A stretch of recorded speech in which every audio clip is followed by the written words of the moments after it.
एखन हम पढ़ि रहल छलहुँ पाथर सन करेज, जे कमलेश परमेंद्र भैया लिखने छथि। ओहिमे देखायल गेल छै जे दूटा बच्चा जकर जन्म एके दिन होइ छै, एकटा समृद्ध परिवारमे जन्म लैत अछि आ ओही परिवारके नौकरके सेहो ओही दिन पुत्र होइ छै। समृद्ध परिवारके जे बच्चा रहै छै ओकर नाम राजा रहै छै आ ओकर नौकरक जे बेटा रहै छै ओकर नाम रहै छै मंगला।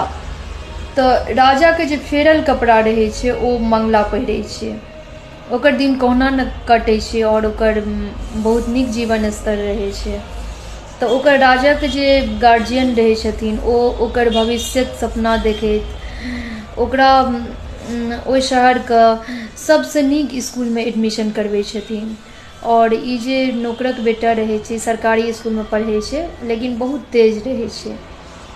सामाजिक स्तर पर एकटा प्रतियोगिता होइ छै जाहिमे मंगला फर्स्ट कऽ जाइ छै आ राजा सेकेंड करै छै, जे देखाबै छै जे केवल साधनसँ शिक्षा सेहो नहि अर्जन कयल जा सकै छै।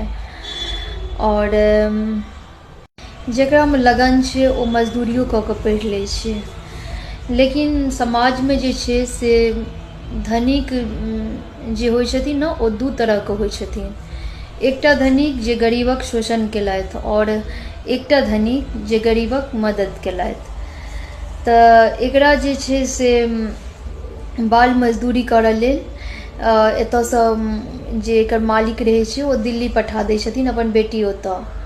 ओसब एकरा बाल मजदूरी कराबऽ लागै छै, मारै छै, पीटै छै, पढ़ै लिखैसँ दूर कऽ दै छै, लेकिन ठकि कऽ कहि कऽ गेल रहै छै जे हमरा दऽ दिअ ओतऽ पढ़बो लिखबो करत और किछु हमर मददो कऽ देत।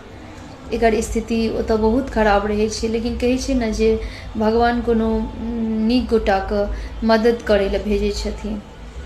तऽ केओ जतऽ ई गेल रहै छै हुनकर डेरा पर केओ मेहमान आबै छथिन तऽ ओ जखन एकर ई स्थिति देखै छथिन, एकर गालमे थप्पड़के निशान, एकर बदतर स्थिति देखै छथिन, मारैत डाँटैत सबके, ओ निसंतान रहै छथि तऽ ओ कहै छथिन हमरा एकरा दऽ दिअ, हम एकरा पुत्र जेना पोसबै। ईसब नहि मानै छथिन, नहि देबऽ चाहै छथिन, लेकिन फेर हुनकर जे पत्नी रहै छथिन ओ एकरासँ केनाहितो पता पूछिकऽ नम्बर लऽ कऽ एकर घर जाकऽ सब बतबै छथिन जे ओतऽ अहाँके बच्चाके मारैए पीटैए। तऽ ओसब हिनका लग दऽ दै छनि, कहै छथिन हम निसंतान छी, हमरा दऽ दिअ, हम एकरा जे छै से बढ़िआँसँ पढ़ेबै लिखेबै और पुत्र जकाँ हम पोसबै। एकरा फेर मंगलाके नीक इसकुलमे एडमिशन करा दै छथिन और एकरा पढ़ाबऽ लागै छथिन। एक दिन पढ़ैत पढ़ैत ओ IAS बनि जाइत अछि और फेर जे छै से ओकरा मालिकक जे नातिन रहै छै जकरा डेरा पर रहि कऽ ई बाल मजदूरी करै छलै ओ एकरासँ प्रेम करऽ लगै छै। ई मनो करै छै जे ई समाजमे क्षम्य नहि छै, हमर सबके दू जाति अछि, हम नौकरक बेटा छी और अहाँ मालिकके नातिन छी तऽ ई सम्भव नहि छै, कखनो समाज एकरा स्वीकार नहि करत।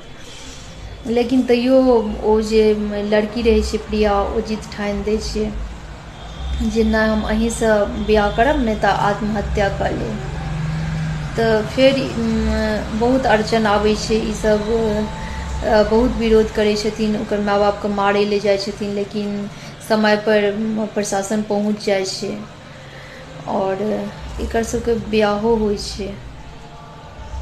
बाल मजदूरी कराबै लेल जे छै से पाथर सन करेज चाही। एकटा छोट सन